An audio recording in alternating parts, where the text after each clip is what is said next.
his essay, The Analytical Language of John Wilkins, Jorge Luis Borges is, of course, going to talk quite a bit about that particular attempt to change language so that it can better represent the universe. But he's also going to talk about two other similar projects, one of which may in fact have been invented, a fabled list of animals in the celestial Emporium of Benevolent Knowledge, which Michel Foucault is a bit of trivial addition, claims to have been inspired by, in some respect, into producing his work, The Order of Things, and then the Bibliographical Institute of Brussels and their organization of things.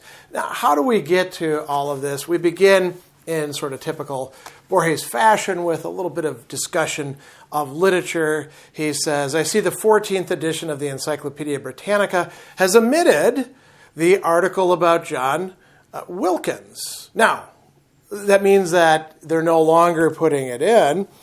And he says it's justified if we remember how trivial it was, 20 lines of biographical data, and he tells us about some of this, but not this omission if we consider the speculative work of Wilkins. Why? Because Wilkins, as he says, abounded in happy curiosities. He was interested in a very many topics: theology, cryptography, music, the manufacture of transparent beehives, the course of invisible planet, the possibility of a trip to the moon, and finally and fatefully, the possibility and the principles, so not just possibility, of a world language. Now, what does a world language mean? A language that everyone within the world could use. And, Borges is writing at a time where people are still proposing such world languages. Esperanto was one prime example of that. And they never fully get the traction that they want, but it's an idea that has drawn so many people's ideas for and efforts for such a long time, resulting in many proposals. And Wilkins is one of these people who is involved in that. So he dedicates an entire book, an essay towards a real character and a philosophical language, which is 600 pages in quarto. And then Borges says, we don't have a copy of that book in our National Library. And Borges, as you may remember, was the director of the National Library. So he says, to write this article, I've consulted, and he talks about a number of different books that he cites there. Now, why? What is the importance of this? So Borges is going to tell us. He says, at one time or another, we've all suffered through those unappealable debates in which a lady with copious interjections and anacolutha swears that the word luna is more or less expressive than the word moon. Two different words, one in Latin, one in English. Luna can also be in other languages. And Borges says, apart from the self-evident observation that the monosyllable moon may be more appropriate to represent a very simple object than the disyllabic word luna, nothing can be contributed to such discussions. Why?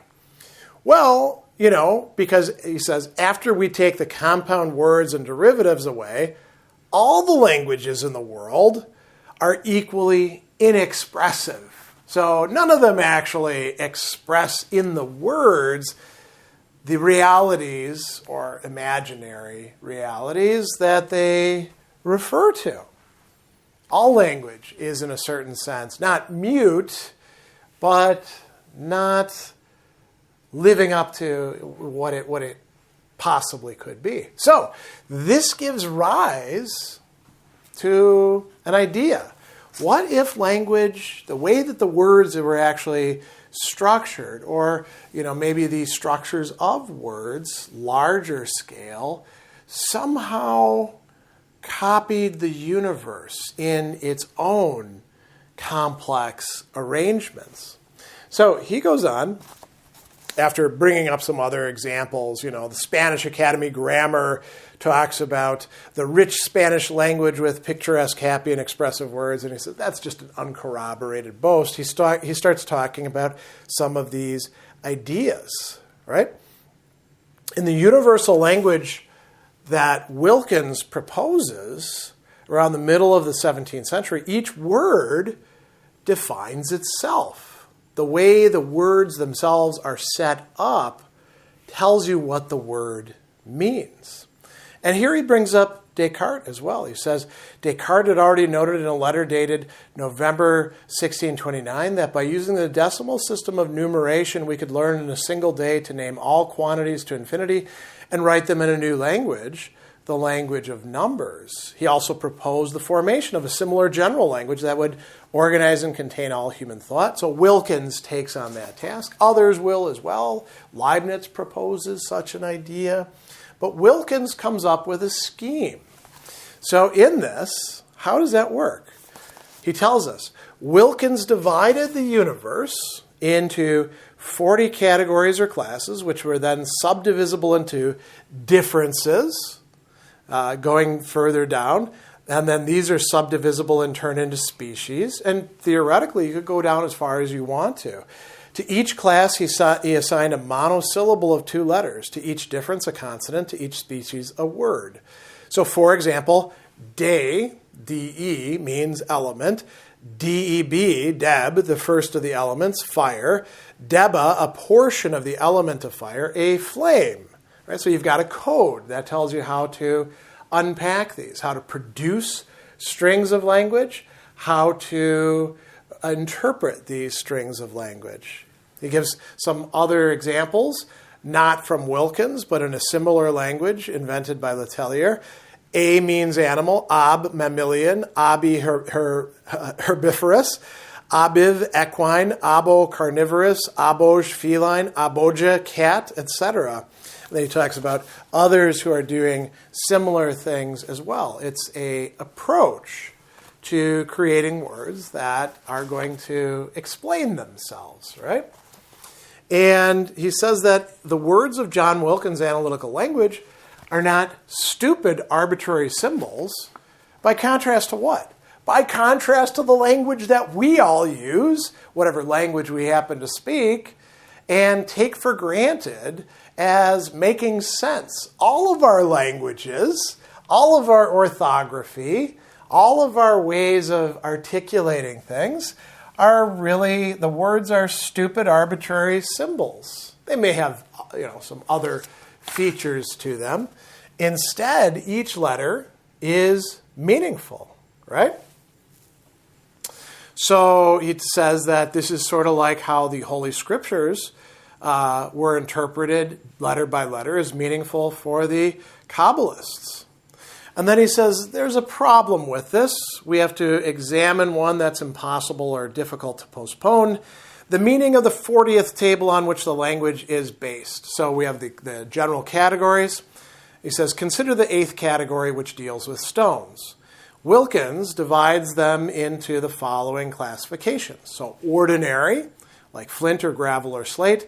Intermediate, marble, amber, or coral. Precious, pearl or opal. Transparent, amethyst, sapphire. And insoluble, like coal, clay, and arsenic. Now, what's the problem with this?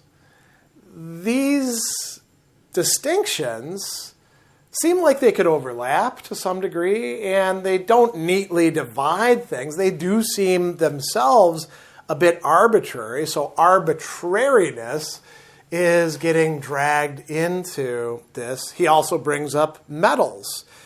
It reveals the 9th category, reveals metals can be imperfect, like vermilion or quicksilver, artificial, bronze or brass, recremental, like filings or rust, and natural, like gold, tin, or copper. And so Borges is going to talk about ambiguities, where something, we're not sure what its meaning is because it could mean more than one thing. Redundancies. In a perfect system, there shouldn't be redundancies. And deficiencies, things that are going to be missing in the categorical scheme. And he says that reminds him of another list attributed by Dr. Franz Kuhn to a certain Chinese encyclopedia called the Celestial Emporium, container sort of or store of benevolent knowledge. Now, this one gets wilder. This is the one that Foucault references in On the Order of Things. It's talking about animals. They are divided into those that belong to the emperor, embalmed ones, those that are trained, suckling pigs, mermaids, fabulous ones, stray dogs, those that are included in this classification, those that tremble as if they were mad, innumerable ones, those drawn with a very fine camel's hairbrush, others, those that have just broken a flower vase, those that resemble flies from a distance. This is a list that's much more heterogeneous, filled with ambiguities, including some self-referentiality, right? Those that are included in this classification are in one of the types, but that would have to include all of the animals. So we see that they could fit into multiple categories, and this is not particularly helpful. And then he brings up the Bibliographical Institute of Brussels, which, as he says, also resorts to chaos. It parceled the universe into 1,000 subdivisions. Number 262 corresponds to the Pope. Number 282, the Roman Catholic Church. Number 263, the Lord's Day. Number 268 to Sunday schools. Number 298 to Mormonism. Now notice what happens with 294 to Brahmanism, Buddhism, Shintoism, and Taoism.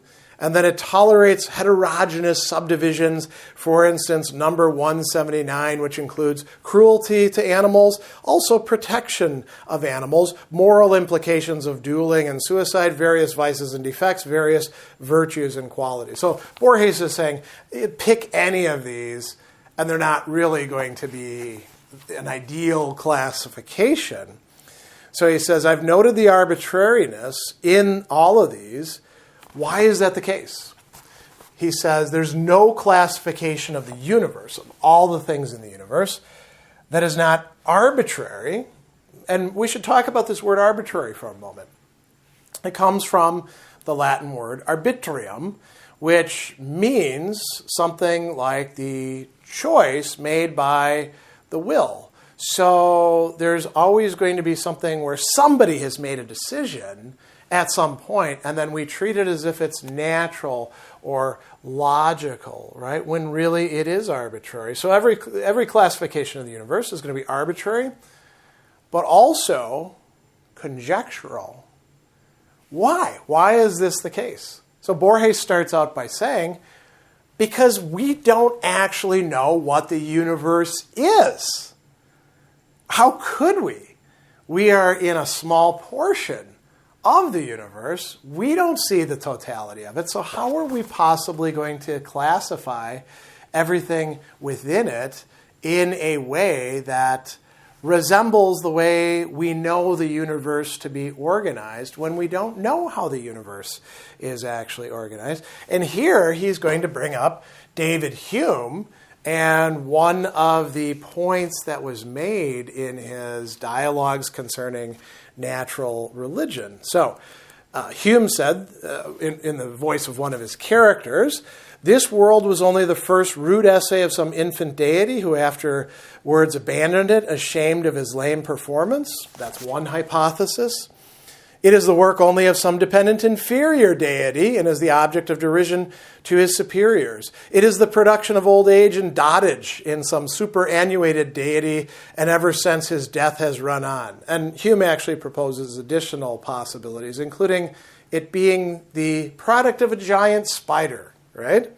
So Borges says we have to go even further than Hume in this thing, right? We have to go beyond Hume's suggestion. How? We must suspect there is no universe in the organic unifying sense inherent in that ambitious word. The very language of universe is perhaps deceiving us.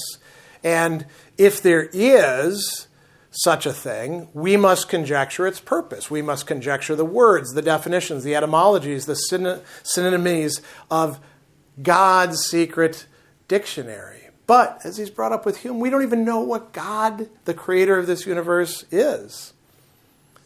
And then he says, the impossibility of penetrating the divine schema of the universe cannot dissuade us from outlining human schemes, even though we're aware they're provisional. He's not saying Wilkins is crap, throw it all away, but he is saying the analytical language is not the least admirable of these schemes. It is composed of classes and species that are contradictory and vague. Its device of using the letters of the words is quite ingenious, right? The word salmon doesn't tell us anything about the object it represents. Zana, in Wilkins' language, the corresponding word, defines a scaly river fish with reddish flesh. And he says, hopes and utopias aside, which is what all of these ideas are, that we could somehow have a language that would encapsulate everything. He brings up Chesterton, somebody who, shows up quite a bit in Borges's essays and even in some of his stories. Chesterton, he says, these are some of the most lucid words ever written about language. Here's what Chesterton says. Man knows there are in the soul tints more bewildering, more numberless, and more nameless than the colors of an autumn forest. Yet he seriously believes that these things can, every one of them, in all their tones and semitones and all their blends and unions, be accurately represented by an arbitrary system of grunts and squeals, that is, human language. He believes that an ordinary civilized stockbroker can really produce out of his own inside noises which denote all the mysteries of memory and the agonies of desire. So, saying, well, language can't do all of these sorts of things. It can't express everything, even when it comes to just human sentiments. But notice what he's done here, right? Chesterton's lucid words. We are using language to communicate here. So there's a sort of hopefulness that is possible, but we can't know and articulate and mirror the totality of the universe, or even the entirety of language.